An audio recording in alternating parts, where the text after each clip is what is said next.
دکترا و پرستارا و مدیران. یکی از مدیران گفت فلانی، گفتن حضرت آقا میخواد بیاد بیمارستان همین تابستان امسال. گفت ما گفتیم آقا میخواد بیاد ملاقات، اینجا باید یه آیت الله العظمای مرجع تقلیدی، سردار سپاهی، امیر ارتشی باید باشه دیگه. آقا برای کی میخواد؟ گفتن خانومش 20 روز اینجاست. این بنده خدا میگفت من خیلی خجالت کشیدم، زنگ زدم به اون بخش دکتر پرستار، گفتم شما خبر دارید؟ گفتن نه. یه خانومی 20 روز پیش به نام خانم خجسته اومده اینجا پذیرش شده، بستری شده، فردا هم ترخیص میشه. آقا دیده خب خانم فردا میاد، گفته بی معرفتیه ملاقاتش بریم. میگفت من خیلی خجالت کشیدم، زنگ زدیم به یکی از محافظاش گفتیم آقا چرا نگفتید؟ آقا خودش فرمود، گفت زن من با بقیه چه فرقی داره؟ حتی به پرستارم نگید، به دکترم نگید، عین بقیه بره پذیرش بشه. این دیکتاتوره. آقای صفوی میگفت که من گزارش دادم به حضرت آقا، دیگه شد اذان مغرب و آقا فرمود نماز بخونیم، نماز به امامت آقا خوندیم. آقا فرمود آقا رحیم شام با ما بخور. گفتیم چشم، از خدامون. چند دقیقه گذشت دیدیم املت آورد. آقا بعد از شام دید من دارم تعجب میکنم، گفت آقا رحیم شام ما همیناست، در 10 روز گاهی من یه آب گوشتی هم میخورم، همینا عدسی سیب زمینی آب پز، فکر نکنی شام ما چیز دیگه است، همیناست. اینو عطاالله مهاجرانی تو ماهواره ها گفت، تو اردوگاه دشمن این حرفو زد. ان شاءالله خدا هدایتش کنه برگرده. گفت هر چی میخواید پشت سر من بگید، من 40 سال سید علی خامنه‌ای رو میشناسم، چند سالم باش همسایه بودم. آقا شما یک نقطه خاکستری تو زندگیش پیدا نمی‌کنی. این آدم کسی نیست که کسی بیاد بگه فلان جا برده خورده نیست. آخه بی انصاف تو که میگی مرد بر دیکتاتور، تو اصلا میدونی بچه‌هاش کیان، دخترش کیه، پسرش کیه، زندگیش چیه، میشناسی؟ ببین من خودمو بیشتر مقصر میدونم، خدا شاهده به شما نمیگم، اینو حرف دلم. که از این همکارای ما دانشگاه امام حسین سال 70 با هم بودیم، میگفت فلانی این کتابخانه کوچیکی حضرت آقا داره، گاهی میره اونجا مطالعه میکنه. گفت این میز و صندلیش مال 6 سال قبل از انقلابه، یعنی مال 50 سال پیش. گفت چند بار گفتیم آقا با این سن و سال اینا خشکه چوبیه، آقا گفته نه سالمه، یه پتو میذارم روش کافیه. این دیکتاتوره. فردای قیامت میخوای چی بگی به خدا؟ آقامونو خوب معرفی نکردیم، اگر قرار به مؤاخذه باشه فردای قیامت اول خدا یقه منو میگیره، میگه تو در معرفی رهبر خودت کوتاهی کردی، بچت رهبر تو خوب نمیشناخت. آقای ولایتی میگفت آقای نامه‌ای به من داد تو جنگ سوریه، هنوز حاج قاسم شهید نشده بود، ببرم برای پوتین. میگه نامه رو بردم، اون بحثا تمام شد. آقای پوتین گفت که آقای ولایتی شما قدر رهبرتون رو نمیدونید. گفت من خیلی ناراحت شدم، گفتم آقای پوتین چه حرفیه، مردم مسئولین. گفت نمیدونید، اصلا شما نمیدونید رهبرتون کیه. آمریکا گرگ هاره. اگر این آقا در رأس حکومت شما نبود، آمریکا چند بار شما رو پاره پاره کرده بود. شما فکر میکنید شما موندید؟ بعد من اومدم دیدم فرمانده ارتش میگه آقا تو این چند سال رهبر انقلاب از 7 جنگ قطعی ما رو عبور داده.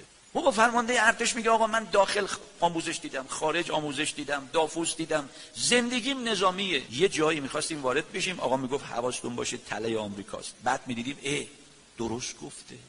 فرمانده ارتش میگه این رهبر از 7 جنگ قطعی ما رو عبور داده. میگفت بلند شدم بیام، آقای پوتین گفت که آقای ولایتی من دستور دادم به دفترم هر وقت رهبر ایران سخنرانی میکنه دقیق ترجمه کنن بدن من گوش کنم. بعد میگه من سرم انداخته بودم پایین. گفت آقای پوتین گفت میدونید چرا؟ گفتم نه. گفت برای اینکه تا حالا دروغ نگفته رهبر شما، تکراری هم حرف نزده، هر چی هم تحلیل و پیش بینی میکنه همون میشه. من به سخنرانی های رهبر شما گوش میکنم.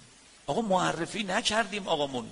مطمئن باشید سروران عزیز من، بدون تردید ما از این بحران عبور میکنیم. کودتای نوژه شد، طبس شد، ترورها، یک روز 72 نفر با هم، یه روز رئیس جمهور و نخست وزیر با هم، 8 سال با همون درگیر شد 61 کشور دنیا. کوی دانشگاه، فتنه 88 دی ماه 96 آبان 98. دلتون محکم، اونی که آمریکا میخواد نمیشه، اونی که خدا میخواد میشه. ما باید درست عمل کنیم، ما باید وظیفمون رو خوب انجام بدیم و روز جهاد تبیینه.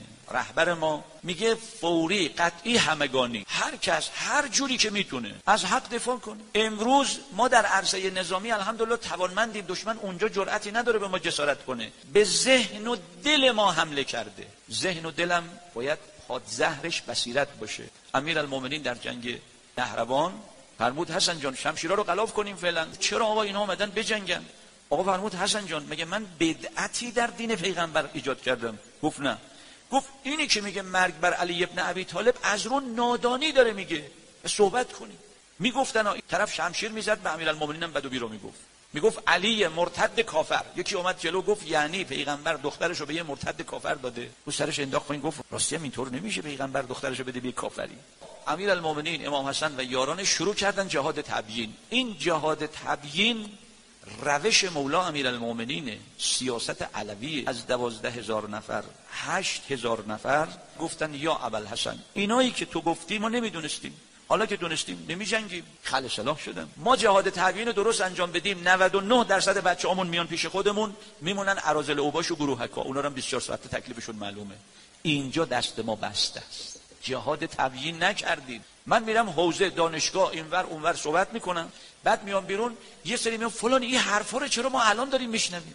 چشمتون نره به خودتون هر هفته اینجا استاد سیاسی میاد حرف میزنه. خدا شاهد همین حرفایی که من میزنم خیلی از مردم نمیدونن اینا رو. ما فکر میکنیم مردم میدونن. آقا بگید خواهشم، تو گروهتون، تو کانالتون، تو هیئتتون، تو مسجدتون، تو روستایی که قبلا بودی گروه تشکیل بده، براشون پیام بده، مقاله بفرست، فایل صوتی بفرست، بیدارشان کن.